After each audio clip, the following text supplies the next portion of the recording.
Yeah, man, people, we're live out here. Yeah, man, match day, match day, match day. Who can believe? Come in, people, running. There are reason about match day, yeah? Match day, don't know the big one, the Reggae Boys. Reggae Boys up against a big, big task today. You don't know, I'm here to get set on it because I have a viewer, in the background, I need to hear him. So let me put on the headphone.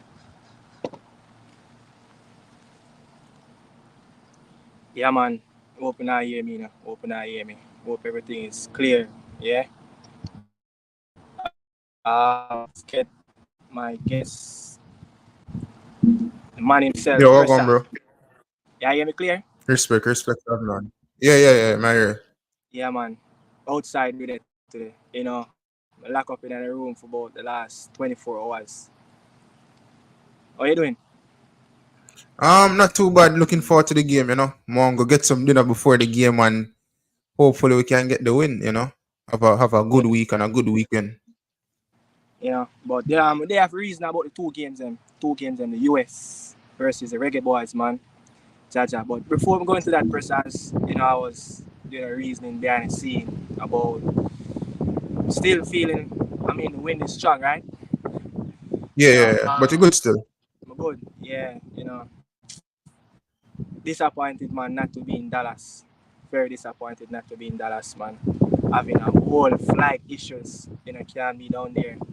But that's how the nature works sometimes. You're not going to be at every event, but you know, I just want to tell the people, man, everyone that who wanted to meet Nicardo Media House at Dallas, the CONCACAF Nations League semi-final. Seems like it's not going to happen. Will it be happening in a few days from now? I don't know, man, but it's very unlikely it's not going to happen. But yeah, more and bless up everyone, man. You guys will meet me. I would love to meet the subscribers them in Dallas, but when whoever know, whoever travel and travel daily would know that going on a flight sometimes it's very risky. You don't know when you're going to get a delay or all of that. But very sad I couldn't be in Dallas, man. Both flight, both flight got delayed. One got cancelled. Three flight, very disappointed, man. But Pressa, what's the belief for you right now? It's just a few hours from match day. Listen, uh, I think you're a United fan, right? Yeah, I'm a United fan. Yeah, so we are both United fans. And before the Liverpool game, I was speaking with some United fans, and I said to them that I just feel this confidence going into this game. I know that the squad was depleted to an extent, but I just felt confident that would have beaten Liverpool no matter the situation. Yeah. And despite us going behind, we still, eventually got the win in a dramatic fashion. And going into this game, no Leon Bailey, no Demar Gray, no Shamar Nichols. I'm still pretty confident heading into this game against the United States, and I think we'll beat them. Yeah. Hold on.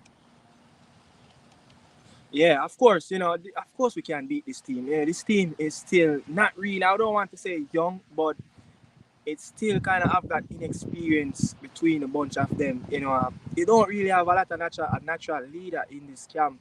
One of the only player that can really stand out that I would say is a really natural leader.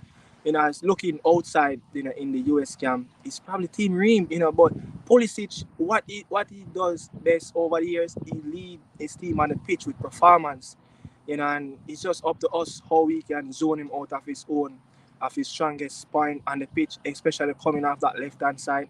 Going into the midfield. That's how we can stop him. You can probably man mark a left winger, but we can zone him out. And let's see what Coach Grimms have stored up for Christian Pulisic. But leadership, talking about the leadership, what you want to say about this US men's national team leadership in this group? You mentioned Tim Ream. I think, if you look at the United States, it's relatively a young team as well. Some of the players are young. I mean, they're young in age, but some of them they've been in the US setup for a good couple of years now.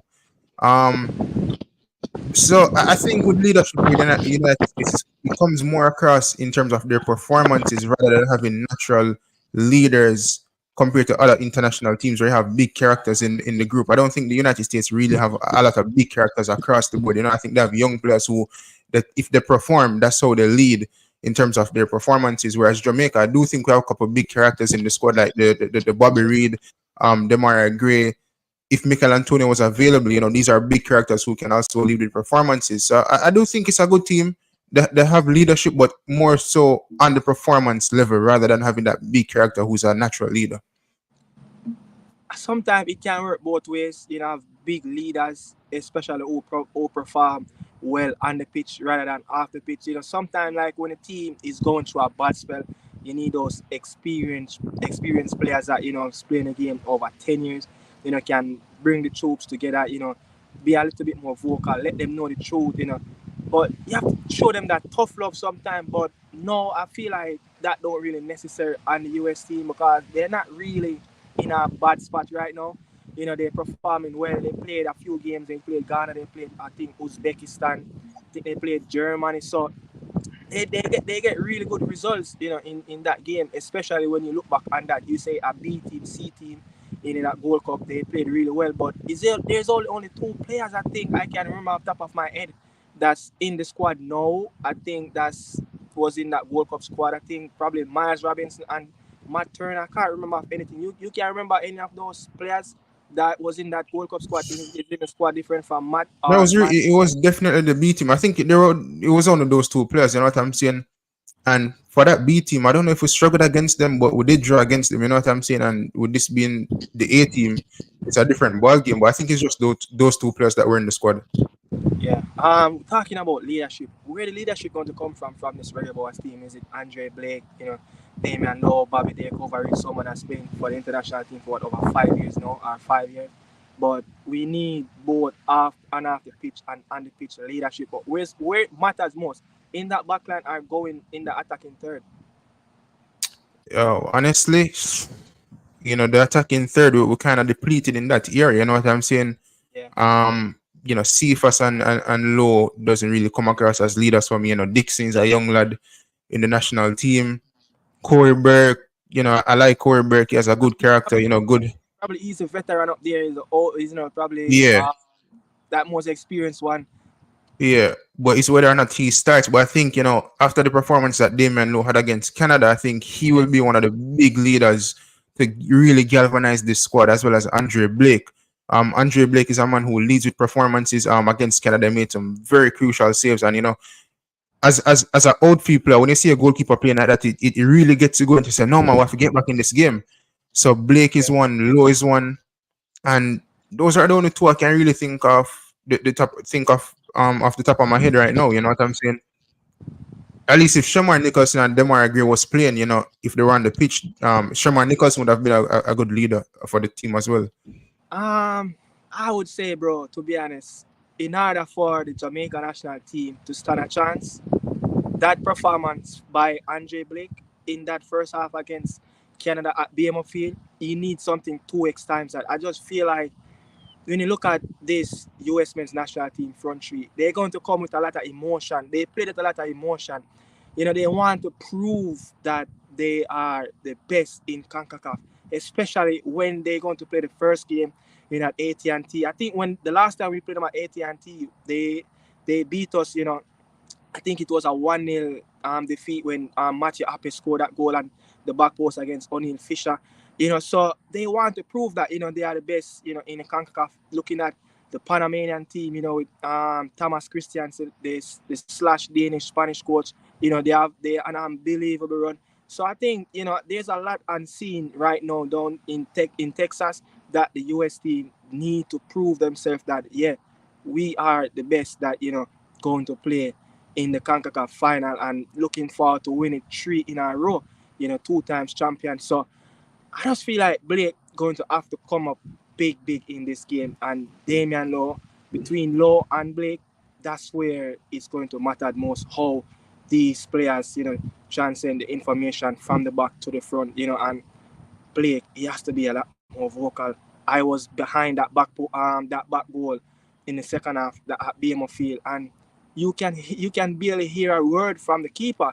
And I feel like as a leader, as a keeper going to this game with 6, 7 players down, the squad is depleted. So, the players going to need a lot of information. They're going to need a lot, from the leadership from Damian Lowe in the midfield and to put that in the middle of the park and performance on the pitch have to count. So Blake, I think he's going to have to come up with around 5-6 brilliant saves, in this game. I heard someone talking and they mentioned that he would have to come up with at least 4 to 5 big saves in this game have as to. well. So we're going to need that. Yeah, you have to, man. You have to. It's a massive game, Presser. Look, it's a massive game, but these injuries and suspensions and disciplinary, it can be 50-50 because if the players right now in camp, it can rub off bad, especially that interview. I have to silently talking about this. I don't really want to say it loud, but the interview, man, it's the wrong time. So maybe this moment can motivate these players. Who knows? But it have to motivate them. Players are in the squad right now that when you really look at it, bro, they are fringe players to the national team, and they have to show that, look, coach, I can stay here. I have the quality, I have the discipline, and they're going to have to work their socks off, especially who's playing at the wing position. Is it a 4-4-2 or a 4-3-3? What if he played a 3 at the back? Will you be surprised? No, I wouldn't be surprised. At least if you play a 3 at the back, you can compact the midfield. You know what I'm saying? And you can use the wing backs. Compacting the Yeah. midfield will be key against the United States because I think that's where we're weakened. And if we can put at least 2 more players in that position or at least 1 more, then if we can win possession of the ball in the midfield and seeing that we're predominantly a counter-attacking team, if we can win back the ball quick, have good ball retention in terms of how we progress the ball and really push forward and make use of our chances, then we can beat the USA. And for me, the problem with us is it's never scoring goals. You know what I'm saying? It's never scoring goals. I've never went into a game and thinking about how are we going to score because we've had the quality. Leon Bailey, Demar Gray, Michael Antonio isn't really a goal scorer, but his link-up play provides opportunities for other players. Shamar Nichols, when he gets going, can score goals. The problem for me is more the defensive side where we can lose shape and lose our heads at times. And we saw that against Mexico in the Gold Cup where we conceded very early and we didn't know how to respond. You know what I'm saying? I Yeah. want us against the USA, if we do concede early, we have to get back into the game as quickly as possible. But I've told people this, if Jamaica scores first, I believe we will win. Even if America scores back and equalize, I just feel like the momentum will be with us. Yeah. You mentioned a very crucial thing right there, Presser. Conceding early in the first 5 minutes of gameplay against the Mexican, Mexico.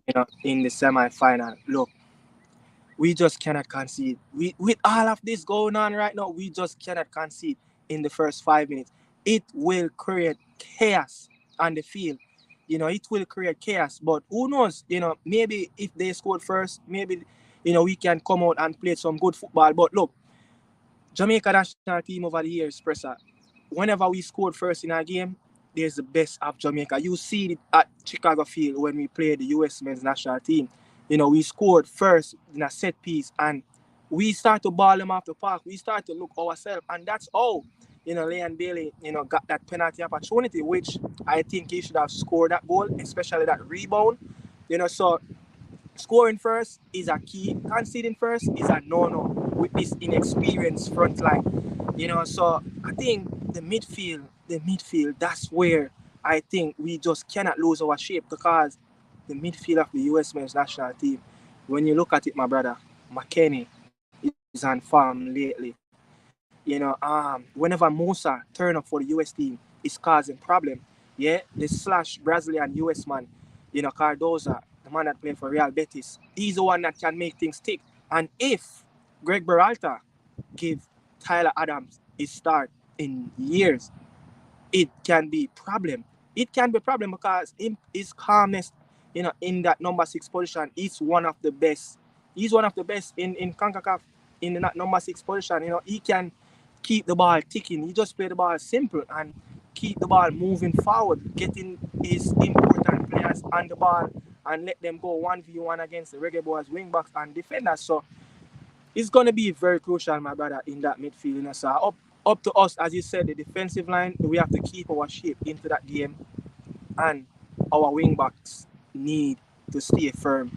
That right hand side, that's where Jamaica conceded a whole lot of goals. You remember that game that we played in that World Cup qualifier in stadium when Timo Weah rushed, he just walked through our right side and Yeah. scored that goal and make. So we just cannot concede these types of goals. And it happened in the Gold Cup between I think it was Pineda on that left hand side for the Mexican coming up against Javi and Brown, and Oh yeah, that well, we're actually weak on that side as in the well. Champions League at the Azteca. So time and time and time again, But we you just know, have and let the I've light. seen it more recently in the Nations League as well. I think I can't remember the team off the top of my head, but we played at the stadium, and I think it was Uh, Haiti on this team. it was Yeah, I 80. think Haiti were dominating us, and in the fullback positions, especially over the right hand side, we're just being destroyed over that side, and I think we drew that game 2-2. But I think we Yeah, came out better in the second half. But yeah, over the right hand side is always weak for this Jamaican team. yeah, yeah. Tevan Great Dexter. Who will start? Who you prefer? I go with Dexter. Dexter. Yeah, Dexter is the man that I think Tevan Great. Kevin Gray played in that Haiti game. I I think think so. so. I think he played in one of those games. I don't remember. I think he came on. Is he started or came on? I don't remember. But look, brother, I'm kind of nervous and I'm kind of happy. You know, I just hope the best, man. I just hope the best. But front three, what will you what will work out best for us? A front three or a front two? Well, heading into this game, right? I mean, the selection of the 23-man squad, it cannot be brought into question because we assume that majority of these players would have been available. You know what I'm saying? And Kadamar Thierry opted for England instead. Um, Nicholson is out on suspension. I was thinking, well, Mikel Antonio for me, if he was coming, I was thinking of front two with Antonio as well as the guy from Sheffield Wednesday. But seeing that none of them are available, I don't even know at this point who are available. Koiberg and Dixon, Colberg, Jamalo. Jamal Lowe as well. I mean, obviously Dixon will not get the start ahead of We these have, players we have because Romaro Williams. we have Williamson as well. Yeah, we have You know, Romaro he, he Williams. has he, he has always put in a good shift for us. Yeah, Um, remember that game? I think we were down, and he came off the bench in that Nations League in the stadium, and he created an impact. I think we got a penalty kick that a shot he took, and I think Bobby Reid scored that penalty. So he have done nothing to get left out of the squad, but because of injuries and all that, they draft him back in the squad. But I think a front three will do us really good. To be honest, a front three will do us really good. Just stick one man up there and just have both wide players try to support him as possible, and having midfielders at least one player is running into the box or box to box type. But we need that creativity in the midfield, and I think it down to Casey Palmer and he showed up and is there. And can we get a Casey Palmer that we not naturally seeing for Coventry this season? You think Casey Palmer will be a really really good player today? I hope so. I hope so. The thing is, I think not only Casey Palmer but Bobby Reid will be essential to this team in terms of creativity and what he will do going forward. I Yeah, think he has the ability to create chances. I've seen him do it. Casey Palmer for me definitely has to be an 100% today in order to create goal scoring opportunities for this Jamaican team, because other than Casey Palmer, there's no one else who really and truly can play that number 10 position. I mean, Bobby Reid could do it, but then who do you play on the wing? Because I'm assuming he will play on the right hand side. You know what I'm saying? And Cephas will be off the left hand side. That's the possibility. So Casey Palmer definitely has to really step up today. And listen, you see when Jamaican people love people and adore them, they actually adore them. And if these people want to be at least close to the stratosphere of being Jamaican football heroes, or to be regarded in that sense, then they have to put in some form of performance to that we saw down in Canada as well. yeah, yeah, yeah. But we're going to look over we're going to peep over, we're going to come back to the Reggae Boys, but we're going to peep over the fence a little, in that second game. Panama versus Mexico, man. It's going to be a crazy game. You saw what happened, over the last few years between these two teams, especially in that World Cup final, that where the Mexican L3 they barely got over the line. That was a poor defending from that Panamanian defender to let Santiago Jimenez get through on that 1v1 against Mosquera. But Looking at this Panama team, they have to turn up. They have to score. Fajardo, the number 9, they have to turn up. Quintero, Ishmael Diaz, Barnasis, the wing back, Eric Diaz, Eric Davis, the left back who had 3 assists in that Gold Cup. He was the best wing back in the Gold Cup. But I leave the best for last, my friend. Godoy and Carrasquillo, those two midfielders in the middle of the park, for the Panamanians. They have to come up big today against, Luis Chavez and Luis Romo. What you think about Godoy and Carrasquillo in the middle of the park for the Panamanian team? No, listen, sometimes I wish if we had players like that in our midfield, you know what I'm saying? Could solidify it as well as bring some form of uh, Yeah, I'm trying to technical find the ability. right word. Yeah, I had it in my mind, but I lost it. But if we had midfielders like that, and let me tell you, with this Panamanian team, what I admire about them is this the not defensive prowess, but they're physical in terms of how they play, but they're also technical with it. You know what I'm saying?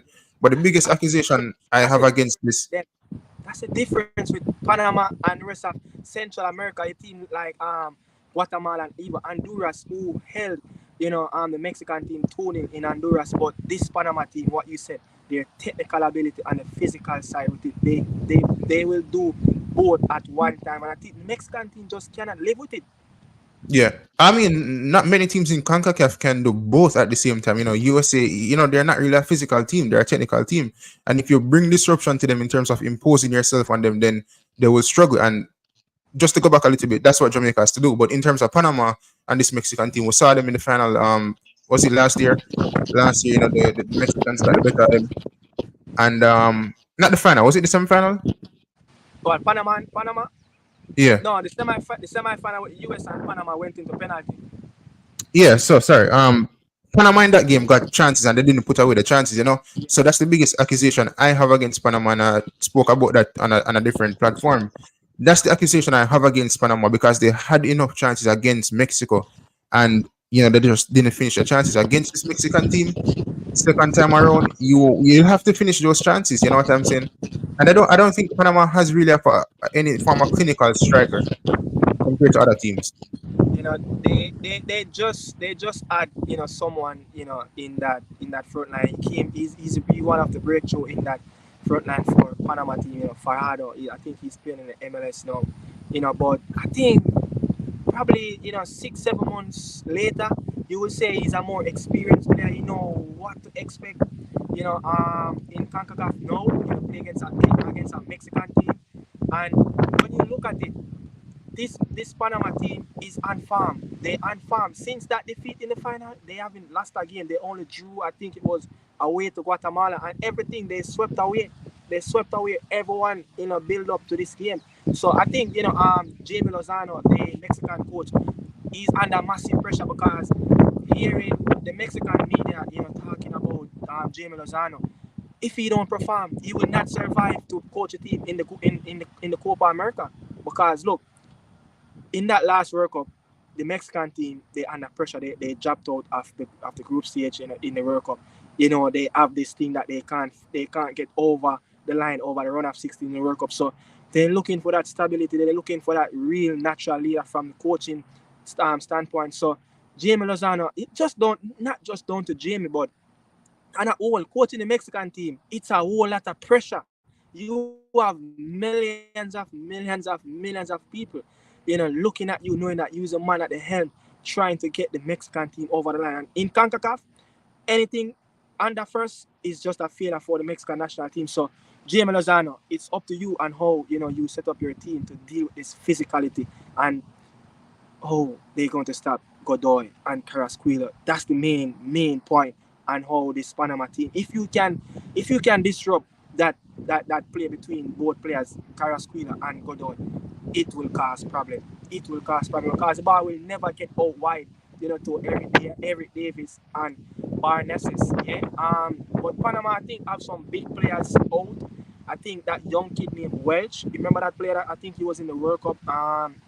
He played really well, he played really well in the Gold Cup, and I think Murillo, the right back, is out. Yeah, both players are nursing injured, but they have a lot on their plate, But it's just that all the Mexicans going to control the midfield for the Panamanian team. Your last thoughts on this game? I think the biggest thing with Mexico and when it comes to pressure is that Costa Rica going to the World Cup always. I think Costa Rica have done well in the last couple of years. I think they went to a quarterfinal. When the Mexicans see this, it adds pressure to their program that they're running. Yeah, Um, but listen, the Mexicans are very talented. I mean, technical. And the biggest accusation against the Mexicans, I remember in the World Cup, I think they said that Mexico weren't really physical. They weren't yeah, imposing themselves on teams. And, you have to bring that when you're playing against bigger oppositions in the international tournament. And if you look at South America, no matter how bad a team is, one thing that brings physicality to disrupt the players because even if they're not as technical as a team, bringing the physicality does make it harder for the opposition. And that yeah. is what Mexico has to do today. And in terms of pressing as well, they have to really press up in that midfield and win the second balls. And I think Mexico, they, at times against teams like Jamaica, etc., they will obviously dominate. You know what I'm saying?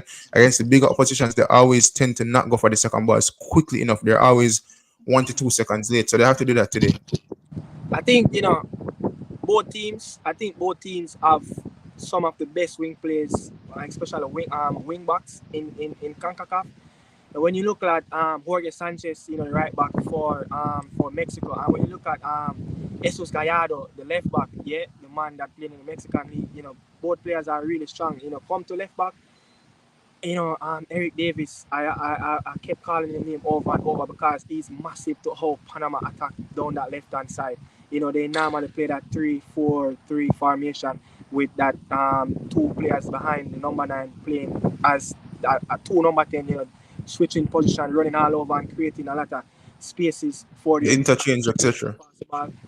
But when you look at it, the wing play, it's going to be massive for both teams. So I'm really looking to see how both teams going to really control their style of play down the wing because that's their strongest point. The Mexicans, how they love to play out the width. In the Liga MX, it's all about 1v1 in every games. And Antuna and Pineda, whoever start, Eric Sanchez, I think there's another player, Carlos Rodriguez. It's all whoever played. It's all they're going to create spaces for the wingers to get 1v1 against the back three for the Panama team. So I think both coaches have a similar style of play. So let's see if both teams going to I match up. think it also comes down to in terms of the wing backs, etc. You have to know to when to push and when to kind of fall back in terms of defending. And I think whoever is more a bit tactically disciplined today, in this game will get that win. Whoever is more tactically disciplined, they'll get that win. Yeah, really, really, really well. But we're going to come back on our side, as before we move on. Prediction. What do you think? Penalty shootout in this Panama game? It's been years since Panama haven't beat Mexico. It's been years. No, I What, don't what think you got penalty shootout. I think on either side. I think they'll win it in 90 minutes this time. Panama will win in 90 minutes? Yeah, I'm going for Panama win, so I think they'll win in 90 minutes. Yeah, I think Panama got this one, but in order for the Panama team to get something out of this game, rule number one, they have to silence the Mexican crowd. Because AT&T in Texas, anywhere on that West Coast, Texas, California, Phoenix, Arizona, it's a home game for the Mexican team. Matter of fact, anywhere in the world, the Mexican Yeah, national the team goes. Mexicans always turn out. They They always second turn out. behind Argentina, of traveling fans, supporting the national team. So, but rule number one though, Panamanians, they have to get the 12 men out of the game. That's rule number one. And don't let them score first because whenever the Ole start, that's when the Mexican national team ball start to drop. You Yeah. understand? So I would say 2-1, but 1-1 90 minutes and Panama will win in extra time. That's my Yeah, thought. 2-1 was my prediction as well. If Yeah, Panama I think was this going to win, game, 2-1 was mine. I think two quality team and two qualities team, two very good coaches, players. Look, Panama don't really have a lot of name brand players, but what they do, they play together. That's the thing. Yeah. They fight together, they lose together. And this team have been building for some time now, So they have mixed youngsters and experienced players like Godoy, Quintero, who else is there as experience? I know Escobar, that player Escobar. Escobar. I think the transition that they've had over the past couple years with the Huh? Now saying I think the transition that they've had over the past couple of years with youth and seniority, it Seniority, that's a yeah. good team. That's a good mixture for any team. Yeah, and Mosquera, the goalkeeper, he's a good shot stopper, so he has to come up big too. But the Panama team, they need to put a lot of question mark on Guillermo Ochoa. They need to give him things to do in that game. I mean, they kicked a lot of shots off target, not much Guillermo Ochoa did in that game. Everything went wide for them, so they have to give him a lot to pick out, and let's see what's going to happen. But yeah, 1-1 90 minutes, Panama will go and win the game in extra time 2-1. So that's my prediction right there. But the US versus Jamaica now. Starting 11. What do you think would be the best option, going to this game? Well, I'm thinking Pilgrims is going to that 4-4-2. I Yeah. wanted to go with that as well, but I just couldn't find a striker to pair with. Well, I assuming Mikel Antonio was going to be here. No, he's no longer here, so I just go with one striker up top. Um, so I say a 4-2-3-1. Blake in goal, Lembekisa, um, Damian Lowe. Uh, I heard that Michael Hector just come back from injury, so I don't know if he'll play. So I go with He's not playing a lot of game recently since the start of the new year for Charlton. So yeah, he was struggling with injuries, and then new coach bound keep him out of the starting 11 a lot of times for Charlton in the League One.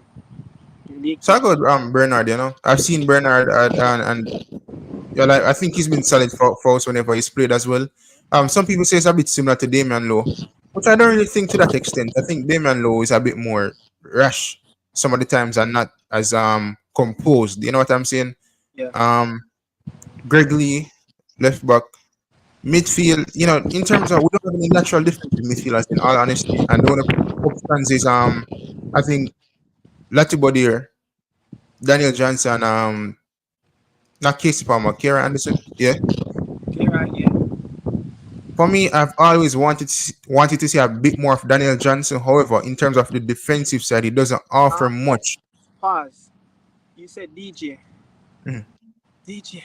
DJ is not playing a whole lot. I know I'm not criticizing what you said, but I'm Yeah. just putting this out there. DJ is not playing a whole lot of football for Stokes.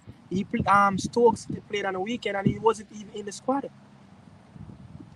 He's so I look. DJ is one of our best player on the ball, especially getting the ball moving forward. But Mhm. sometimes he can be a little bit one dimension on the ball on his left side, but whenever he needs to get that pass on his right side, it's like he have to take too much touches, and I think that was even Tyreek Magee downfall too. But not playing so much games recently, I just don't know where is his fitness, where is his match fitness at, where is his head space. But look, whenever I think you come up for your country, you don't need any coach to motivate you. You just have to Yeah. let that badge with the black, green, and gold motivate you. Playing against the US in the US, that alone can motivate. So I hope that can really help DJ. So go along with the midfield. Yeah, but I like him. Sometimes I wish if I could see more of him in the team, but I guess because he doesn't offer that much defensively in a pivot, Hal Grimsey doesn't really go with him compared to others. Not that Latibodier does anything Yeah. to the level that we're expecting defensively, because he's not one who I like in the double pivot as well, especially in terms of his ball ability to like progress the ball and passes. He doesn't have that range of passing that we're looking for whenever he wins back the ball. And he's caught out of position a lot of the times. Honestly, I've seen games where Latibodier in the pivot is not in his position and we're leaving a gaping hole. But these are the best options we have at this moment in time. So what better can we do? Karen Anderson, I've not seen much of him. I've heard that he's doing well. I Who don't does he see play? much of him in the Reggae Boys colors. So I hope from now on, going on to the Copa America, the World Cup qualifiers coming up, I hope we can see what is Kara Anderson to this national team. I heard he's a very good young player. I just don't want to judge him off the highlights that I saw, recently with him with the Charlton team. Even though the Charlton coach have spoken a lot highly about him, so you can't just look at highlights and really judge a player 100%. You could see that maybe you could see a touch a bit of quality there and there. So look at it. He has quality, but it's how he moved that quality from League One football to international. It's a big step up. It's like getting transfer from Charlton to Brighton and Luton Town in the Premier League and try to step up to play week in week out against the top six clubs, the best teams in the world. So I think it's going to be a test for KRI, and I think looking at it, he looked like a mature lad. He looked well focused. So I hope he played really good today. So And he has the physicality as well, you know. And let me yeah, tell you see if these players want to make the name in terms of being involved in the starting 11 going forward for Copa America and the World Cup qualifiers, this is the game in which if they do get the opportunity, they have to make the name. This is the time where you state your name in the team, you stamp your name so the coach can look at it and say, you know what, you have been a brilliant player and I'm going to go with you going forward compared to other players. You know, this is how you knock players out of the position when you're given the go ahead.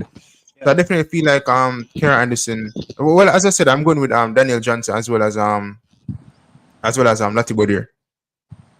yeah. Look, Chacha, I'm sometimes talking about the Reggae Boys right now since lately. He's struggling for words because a lot been happening lately. But you think a Romaro Williams and a Corberg stick both players up front and try to play physical against the US will work? Well, another Corberg is just coming back from an injury. You know, I know he's a workaholic up Oh front. yeah, that work, yeah.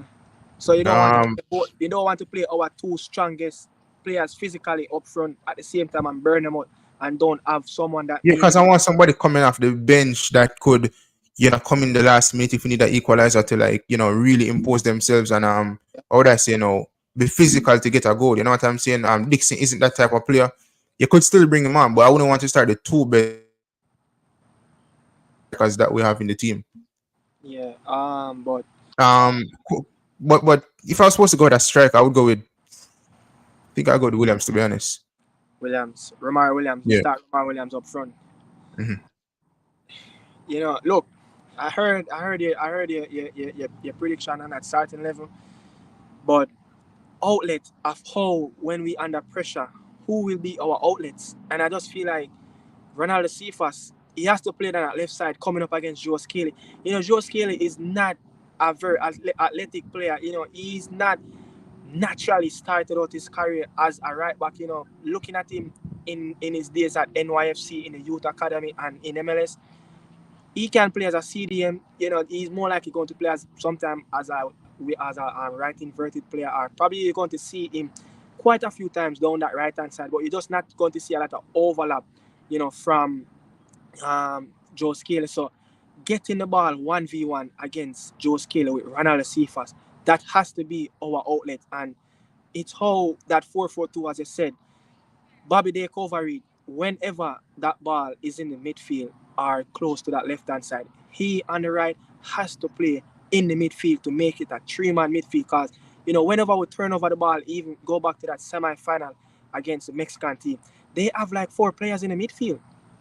So it has to be a transition game. It has to be a transition game. I don't see us go on the front foot. I don't see Al Grimsey is a coach that's going to play on the front foot. So it has to be a transition game where we use our outlets. And I would love to see Jamal Lowe start on the bench. Why?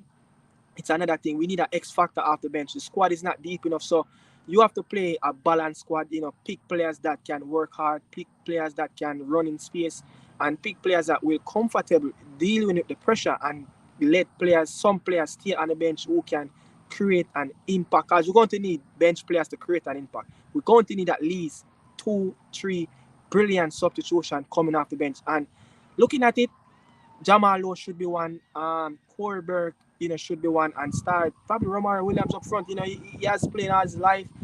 In the USL, know how the US system function. So I think he can be the right choice. Even Corberg, as I said, that's the only reason why I would never start Corberg in the starting level because just coming off injured, especially muscle injury, and recently ankle injury, so you don't want to risk him a lot. So leave him in the back end where he can come on and run against Team Ream when their legs are very tired, even if this US team is very rare. So let's see what's going to happen. But Ronald Cephas, I don't hear talking much about him. What do you think? No, no, I had him. I did a predicted lineup on my channel, and I had him on the left hand side. Yeah, So he's definitely in my team. And Bobby Reed off the right hand side. As I said, it was a 4-4-2 with Mikel Antonio and Calamartieri up top, I believe it was. I think it was it was a 4-2-3-1, and Mikel Antonio was up top. So my formation is a 4-2-3-1. Midfield, Latibody, Daniel Johnston, Kara Anderson. Then Casey Palmer is the 10. Cephas off the left wing, Bobby off the right wing. And in this Yeah, game as a striker, I would go with Romario Williams. But Cephas is definitely the outlet that will have is the fastest outlet in yeah. terms of He pace, has to be. etc. No, he has to be the outlet. He has to be. There's nobody else there. He has to be the outlet. And this game kind of reminds me of United playing against Man City in the derby, where we were doing well for a period of time in terms of defending, hitting them on the I'm counter glad attack. you But bring up that game. I'm glad you bring. But continue. I'm glad you bring up yeah, as that game. soon as we took off Rashford, we didn't have Yeah, any outlet. Anthony came on a bit slow, and then Liverpool game we weren't as defensive, but Amad Diallo came on and he was an outlet for us on the counter attack. He combined with Garnacho, so that could be what we need in a game against the USA, but not too defensive though. You know what I'm saying? yeah, yeah. Pressa, look. We know Andre Blake is not the best of kicking accuracy with the ball, playing out Mhm. from the back with his feet, but he's going to be massive tonight against the US team and all his deliveries. Getting the ball wide out to our outlets is either Cephas or Bobby Reed on the right, whoever the coach start, and it's how the defensive line control the tempo of the game. You know this. You I know you know this. I know I heard about it. The more time you give Damian Lowe on the ball, it's the more risky he get on the ball. Mhm. Remember it's happened in that World Cup qualifier in the Q2 stadium at Aston when he got on the ball and he just lost the ball. I don't remember. I think it was Pinot gave him the ball and he almost gave away a penalty kick, and it was in that game. It was a red card, but I think the Grenadian, because it was a Grenadian referee, I think he gave a little lean on Damian Lowe. But delivery coming from the back, it has to be perfect, especially coming under pressure, play in a low block position, get the ball forward as fast as possible to our outlet so they can get in beyond this US team. They don't have natural pace in that back line. Team Rim is not quick. Chris Richards is the quickest. Mark McKenzie, the guy from I think Ghent, I don't think he will start. Anthony is probably the quickest in that backline, but he will find himself all the way up in the pitch in most times in this game. So we have to get the ball as fast as possible to our outlets and midfielders. They can't take too long on the ball. The US going to try to press that midfield on us. So outlets, and deliveries from the back. It's key. It's key. I don't know if you want to add anything else, but I just want to touch on that Bailey thing. But you have anything else on that game? No, no, no. I don't have anything else. I'm just looking forward to it. As I said, I'm gonna get some food and really taking the game really soon. Yeah, Hopefully the Reggae boys not really disappointing of us. yeah. So the last segment, that Bailey interview, my friend, wrong timing. I think it was wrong timing. A lot of things that came out in the overseas press, yeah, earlier in the day. I think that's the side that I wanted to get out there about the Jamaican Football Federation, their professionalism, how they deal with the players, the principle of getting these players their salary, because playing these games you get money to pay the players. You understand? Leon Bailey touched on a very important thing. Gears, how they prepare the team. This came up when the Reggae Girls was in that World Cup when they came back from Australia, like what, 6 weeks, and they couldn't get their gears. You remember that? You remember that little Yeah. incident? Going into that, was it Canada game they was going to, right? That Canada game Uh, to qualify for the Olympic and Gold Cup. So it happened again that the man said players getting women jersey. How they pressure? How they? How they? well, listen. I'm not that defender of the JFF, but it just sounds too good to not too good to be true. But it just sounds unbelievable. Like How the we're hell at this does that stage happen? where we have a sponsor and Adidas. At least we should be ringing them and saying, "Hey, Adidas, print these stuff because they are the sponsors. They should be providing." Is it that the JFF is incompetent in terms of communicating and getting things ahead of schedule? So it's just unbelievable that the men have to be wearing women jerseys. You know what I'm saying? Is it that we don't have any washing machine at the head Pressa, office or wherever? Pressa, look, you see when Bailey talk about the woman jersey, Pressa, I'm drop off from my bed and roll. Pressa, how the hell you dealing with the men's senior team? Eh? How the hell you deal with the men's senior team and one player have woman jersey hang up in the dressing room ready to put on? That's unbelievable, bro. But I mean, you know why I don't disbelieve Bailey?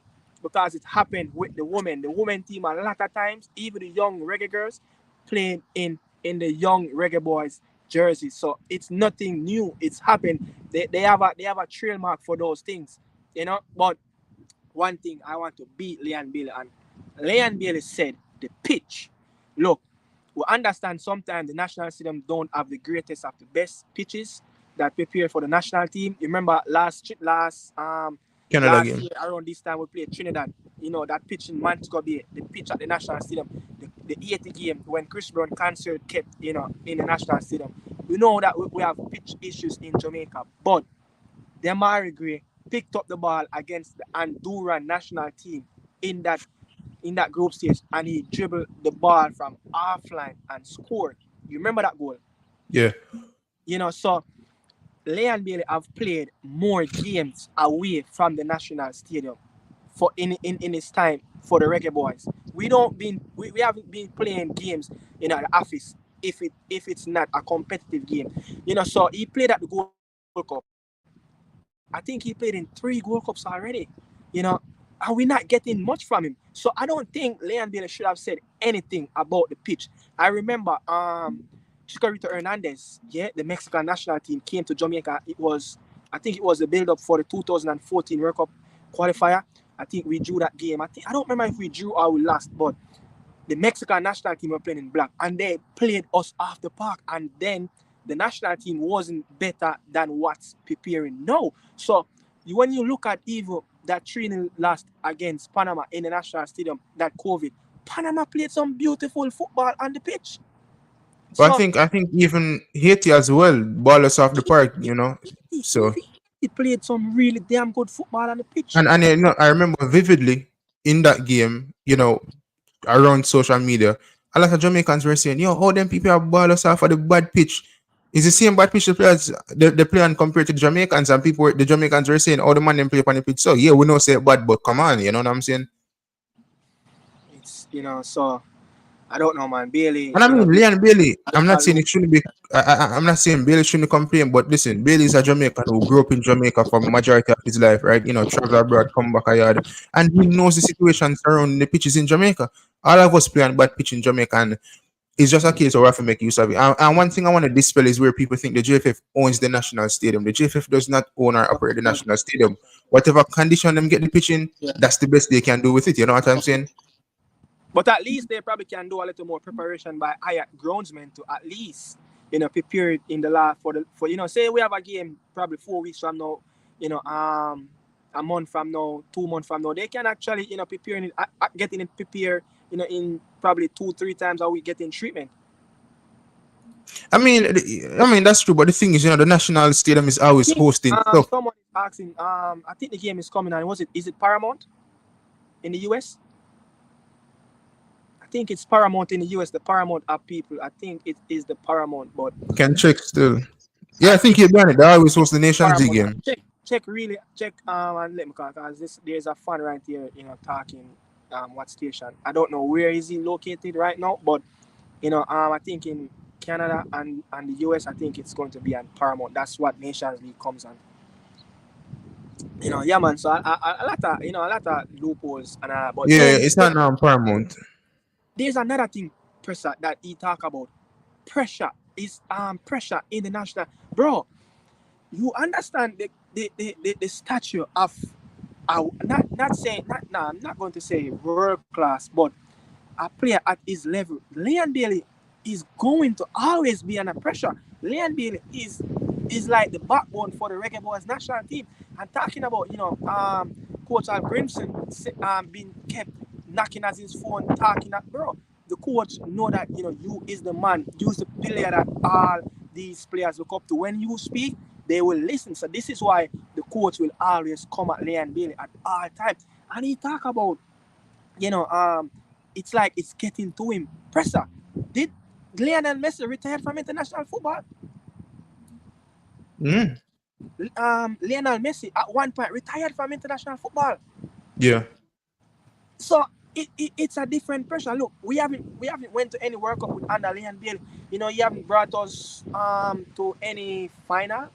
You know, I so mean, surrounding Bailey when he was coming to represent the country, I for one thought he was going to be the Lord and Savior of the Jamaican football and bring us to World Cup and frustrated, win man. us It's just Gold Cup. frustrated, man. It's frustrated to hear a lot of So people. You know, I mean, it's unbelievable to me that after beating Canada, he was thinking about not coming up, not accepting the call up for the this camp. It's just yeah. unbelievable to me, unbelievable for me.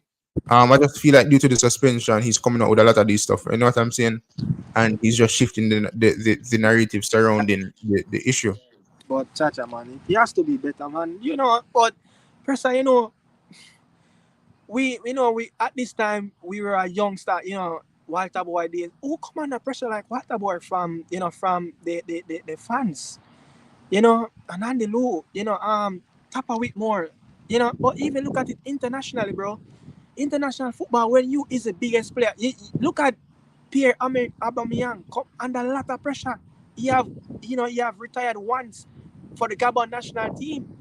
Look at Andre Ayew, the amount of pressure that they came under, not qualifying for the last World Cup, dropped I out mean, off a even basketball. Erling Haaland came under pressure as well.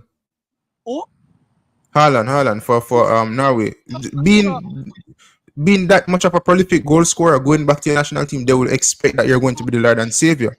you don't think pressure is on Christian Pulisic to deliver? Hell yeah, there Mhm. is pressure. So, bro, if you's an international player and you can't deal with pressure, you don't deserve to be on the pitch. You just don't deserve to be on the pitch. So but pressure, we have come in, close to our mark. I know you said you want to go prepare yourself for the game. So your last word before you go up, man. Um, I'll probably pray before the game. You know what I'm saying? Everybody have different gods. I'll probably pray to all of them. Yeah. So them can really bless us. But I'm hopeful for the game. I just want Jamaica to go out there and listen. If we lose, I want us to give the best account of ourselves. It's one thing to lose a game, Yeah. right? But But how once you you give the lose it? best account, then you can at least you can leave and say, Reggae boys try them best. We just never have our best players available. That's what I want if we lose. But I don't want to go out there and we just go weak and be a weak fence to the USA. I don't want that. Yeah, man. Yeah, man. Respect for passing through, man. Really appreciate it, bro. Definitely, definitely. Big up pressure. Yeah, man, people. So look, one thing, man. I'm going to leave before I have to say this before I leave, man. We just cannot concede early. We just cannot concede early. Reggae boys, Jamaica football in a whole. Look at even watching Jamaican Premier League. Whenever teams concede too early, it's just that's it for them. Hasta la vista. So it's going to be massive. All we keep our shape in the first 15, 20 minutes going to that game. Because we're going to be under a lot of pressure. Yeah, we're going to be under a lot of pressure. And one thing, the Reggae boys, we have to take our chances on the set piece. Set piece is going to be very key because when you look at it and how we scored, our last sets of goals, for the national team against the US. The last one, Damian Law, Damian Law scored a header. Go back to Kingston where we drew 1-1 in the World Cup qualifier. I think it was a throw-in from the left-hand side, to Mikel Antonio, and he turned, hold off a few defenders and struck it past. I think it was what was the goalkeeper at the time? I think it was Zach Stefan. And before that, when we beat them in our semi-final, when we beat them in our semi-final 2-1, when Tim Howard, I think no, it was Brad Guzman was on the pitch. It was a long throw from, it was a long throw from Taxi Lawrence that Darren Mattocks flick off and the ball went to the back post. And another goal, I think there's another goal in that game. Gilles Barnes, who remember Gilles Barnes, usually play for Orlando. That was a free kick. Direct free kick was when Brad Guzman came out and tried to deliver a ball and the ball had, oh shit, and this man is so strong. You know.